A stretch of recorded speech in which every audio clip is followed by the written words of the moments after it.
Bismillahirrahmanirrahim. Assalamualaikum warahmatullahi wabarakatuh. Alhamdulillahi rabbil alamin. Wabihi nasta'inu ala umurid dunia waddin. Wassalatu wassalamu ala asrafil anbiya'i wal mursalin. Nabiyina Muhammadin wa ala alihi wa sahbihi wa sallim wa barik ajmain. Qala Allah ta'ala fi kitabil karim. A'udhu billahi minasyaitanir rajim. Bismillahirrahmanirrahim. Wa ma nursilul mursalina illa mubashirina wa mundhirin faman amana wa aslaha fala khawfun alaihim wa lahum yahzanun.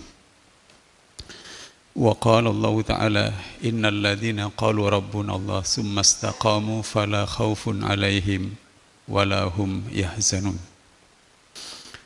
Jamaah yang dirahmati Allah Subhanahu wa ta'ala,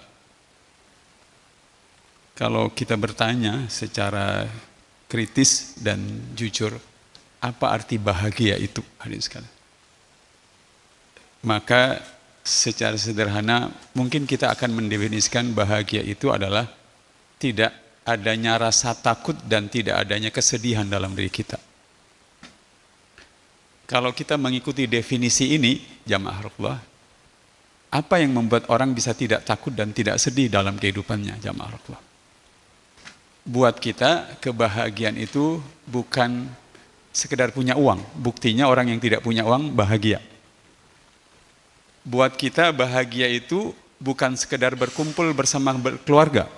Buktinya, orang-orang yang dalam penjara itu masih bisa tetap bahagia, jamaah.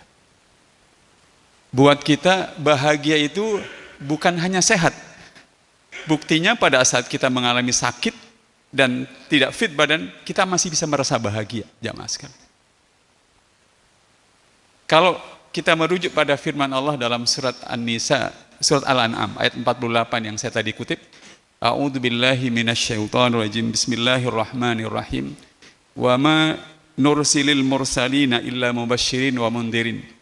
Tidaklah kami mengutus para rasul itu kecuali untuk memberikan kabar gembira dan peringatan. Lalu ayat ini diakhiri dengan faman amana, barang siapa yang beriman.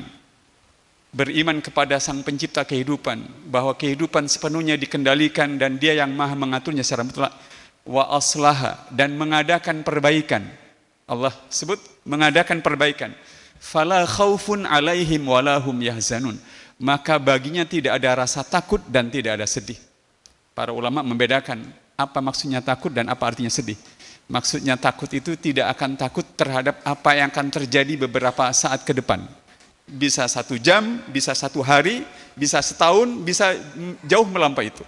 Walahum yahzanun, artinya tidak sedih itu tidak sedih terhadap apa yang sudah terjadi, apa yang sudah ditinggalkan. Jamaah yang dirahmati Allah Subhanahu wa ta'ala, dengan sangat indah dan tajam para salafus saleh kita menggambarkan apa yang kita dapatkan setelah kita beribadah. Kata salafus saleh kita itu, lau alimal muluki wa abnaul muluki ma fis suduri minan na'mi was sururi la jaladun nasa bisyuf. Andai kata raja-raja yang diktator itu, yang sangat berambisi menguasai semua kekayaan dan apapun yang dimiliki manusia karena rakusnya, tahu betapa bahagianya jiwa dan dada orang-orang yang beribadah kepada Allah Subhanahu wa ta'ala, la jaladun nas bisyuf. Pasti mereka akan memenggal leher orang yang beribadah itu karena bahagia dengan pedang yang mereka miliki, jamaah sekalian. Hadirin yang dirahmati Allah Subhanahu wa ta'ala, kalau kebahagiaan itu ukurannya materi, ketidakamanan, pasti orang-orang Gaza tidak lebih bahagia dibandingkan orang-orang di Los Angeles kemarin yang kena kebakaran itu. Tapi Allah secara tajam mengatakan kebahagiaan itu bersumber faman amana, barang siapa yang beriman, terhubung pikirannya, perasaan dan jiwanya kepada yang maha mengatur mutlak kehidupan, yang setiap saat diatur oleh dia. Dan dia yakin akan bertemu dengan dia, lalu wa aslah, dan dia memperbaiki, maka tidak ada ketakutan dan rasa sedih. Tetapi kalau kita detailkan, apa perbaikannya itu? Beruntung seperangkat perbaikan itu ada dalam diri kita dan kita kerjakan. Mulai dari sholatnya, puasanya, zakatnya, infaknya, hajinya, umrohnya, Seluruh ibadah di dalam agama ini berfungsi untuk memperbaiki kita. Memperbaiki apa? Secara fundamental, memperbaiki agar kita tidak lengket dengan dunia yang diberikan oleh Allah kepada kita, menjadi lebih lengket kepada yang memberikan dunia kepada kita. Jamaah Rasulullah. Beberapa kali kalau saya ceramah di sini, saya sering bercerita tentang kasus ini. Nadimah Khatul, seorang wanita dari Afghanistan yang suaminya gugur dalam perang melawan Soviet. Saat Soviet masih menjajah Afghanistan di tahun-tahun 70-an, 80-an. Tetangganya bertanya seperti ini, sepeninggal suamimu nanti akan memberikan nafkah kepadamu siapa? Itu pertanyaan standar jamaah sekalian. Tapi wanita ini menjawab dengan pertanyaan yang membuka kesadaran kita. Dia mengatakan, selama ini di rumah ini yang menikmati rezeki ada 3. Ada suami saya, ada saya istrinya, dan ada anak-anak saya. Jadi kalau yang menikmati rezeki berkurang 1, sementara yang memberi rezeki masih ada dan akan ada selamanya, apa yang saya takutkan dalam kehidupan? Yang membuat orang itu tidak bahagia adalah karena dia lebih bergantung kepada dunia daripada bergantung kepada yang memberikan dunia kepada kita. Puasa jamaah sekalian, coba kita renungkan sebuah hadis pendek tentang orang yang berpuasa. Lis-shaimi farhatani. Bagi orang-orang yang berpuasa ada 2 kebahagiaan, kata Rasulullah SAW. Kita tahu kan terusannya hadis itu, bahagia saat dia berbuka puasa dan bahagia saat dia kelak bertemu dengan Allah Subhanahu wa taala. Tapi kalau kita bertanya secara kritis, kenapa orang yang berbuka itu berbahagia?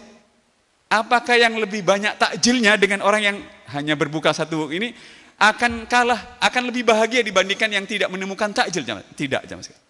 Orang bahagia berpuasa itu bukan karena makanannya, tetapi 12 jam, 14 jam dia bahagia karena kesenangannya, syahwatnya itu dijauhkan dari dunia yang disukainya. Senangnya manusia itu karena menjauhkan dirinya dari kesenangan untuk sementara waktu dan diberikan kembali, itu yang membuat kita bahagia. Oleh karenanya dengan sangat tajam Ibnu Athaillah, seorang ulama dari Mesir yang lahir pada tahun 1250 dan meninggal pada tahun 1036, mengatakan aslu kulli maksiatin wa ghaflatin wa syahwatin ar-ridha anin nafs. Pangkal segala kemaksiatan manusia, pangkal segala kelalaian manusia bermula dari dia tunduk kepada kesenangan-kesenangan dirinya. Makan, minum, tidur, kemudian jabatan, kekuasaan wanita. Tidak untuk dibuang itu, tetapi jangan sampai kita tunduk di bawah bayang-bayang senang terhadap dia. Begitu kita tunduk, di sanalah permulaannya. Tetapi begitu kita mengendalikan, di sanalah awal kebahagiaannya jamaah Rasulullah. Maka kita bersyukur dan berterima kasih kepada Allah 29 dan 30 hari kita melewati serangkaian hari-hari puasa itu tidak dengan puasa saja, tetapi dengan sholatnya, dengan zakatnya, infaknya, tilawah Al-Qur'annya dan segala macam. Kata Allah, wa ma nursilul mursalina illa mubasyirin wa mundhirin faman amana wa aslaha fala khaufun alaihim wa lahum yahzanun. Tidak kami utus para rasul itu kecuali untuk memberikan kabar gembira dan peringatan, isinya barang siapa yang beriman dan memperbaiki hidupnya, tentu saja dengan amal soleh yang Allah perintahkan, fala khaufun alaihim wa lahum yahzanun. Tapi kalau kita bertanya secara tajam lagi, seberapa bahagia kita? Atau dengan kata lain, seberapa besar ketakutan itu hilang dari kita? Dan seberapa banyak kesedihan itu hilang dari kita? Tergantung 1, seberapa banyak kita beribadah kepada Allah Subhanahu wa taala. Semakin banyak kita beribadah kepada Allah Subhanahu wa taala, kita akan merasa lebih bahagia karena Allah menyebut dirinya innallaha ma'al ladzina taqaw wal ladzina hum muhsinun. Sesungguhnya Allah bersama orang-orang yang bertakwa dan bersama orang-orang yang berbahagia, berbuat kebaikan. Anak kecil itu jamaah kalau masuk ke hipermarket, Indomaret, ditemani ayahnya yang pegang dompet, jamaah sekalian, dia bisa nunjuk apa saja, senang karena dia tahu semuanya bisa dibeli, jamaah sekalian. Kalau orang itu dibersami oleh Allah yang akan bisa mengabulkan doanya, menenangkan dirinya, melindunginya dari rasa takut, kemudian memberikannya keteguhan menghadapi problem hidup yang paling rumit sekalipun, apa yang membuat dia sedih di dalam kehidupan itu jamaah sekalian? 1, kuncinya adalah banyak beribadah. Kok ya pas Ramadan kita bertemu dengan kesempatan untuk memperbanyak beribadah kepada Allah Subhanahu wa taala. Tetapi yang kedua kuncinya bukan hanya banyak, perbaiki ibadah yang sudah banyak itu. Jadikan dia lebih baik, lebih bermutu dan lebih berkualitas. Saya sangat merekomendasikan buat hadirin yang berkeinginan Ustaz Arkom, bagaimana cara kita memperbaiki ibadah, buku karya Imam Al-Ghazali, Ihya Ulumuddin. Tetapi saya tidak merekomendasikan yang panjang itu, ada ringkasannya yang berjudul Al-Mukhtaslas fi Tazkiyatil Anfus. yang diterjemahkan dalam bahasa Indonesia, buku judulnya Menyucikan Jiwa karya Said Hawa. Itu buku setebal kurang lebih 600 halaman, tetapi memandu kita bagaimana sholat menjadi lebih baik, zakat menjadi lebih baik, kemudian sedekah jadi lebih baik, baca Al-Quran jadi lebih baik, dan hal-hal sehingga kemudian kita menikmati suasana kejiwaan yang membahagiakan dari waktu ke waktu. Sama seperti rumah, mau kita perbaiki menjelang Hari Idul Fitri, harusnya kita mulai berpikir agar ibadah-ibadah kita perbaiki dari waktu ke waktu, agar dampak kebahagiaan yang kita rasakan itu akan semakin meningkat. Jamaah. Yang terakhir, yang ketiga, kuncinya ada pada ayat yang tadi saya sebut di surat ke-46 ayat 13. Innal ladzina qalu rabbunallah tsumma istaqamu fala khaufun 'alaihim wala hum yahzanun.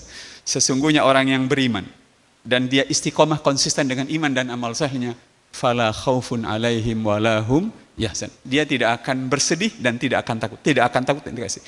Jadi ibadah yang sudah banyak itu yang terus-menerus kita perbaiki, tinggal kita jaga konsistensinya. Kalau bisa kita tahan sebulan, tahanlah sebulan. Kalau bisa ditahan 2 bulan, jagalah 2 bulan. Kalau bisa perpanjang lagi, berusahalah agar terus-menerus kita mendapatkan kemampuan menahannya dan istiqomah dengannya. Allah akan memberikan kita fala khaufun 'alaihim wala hum yahzanun. Tidak ada takut dan kesedihan pada orang-orang yang beriman dan beramal soleh dengan banyaknya, dengan baiknya dan diperbaiki dan dengan konsistensinya. Semoga bermanfaat. Wabillahi taufiq wal hidayah. Wassalamualaikum warahmatullahi wabarakatuh.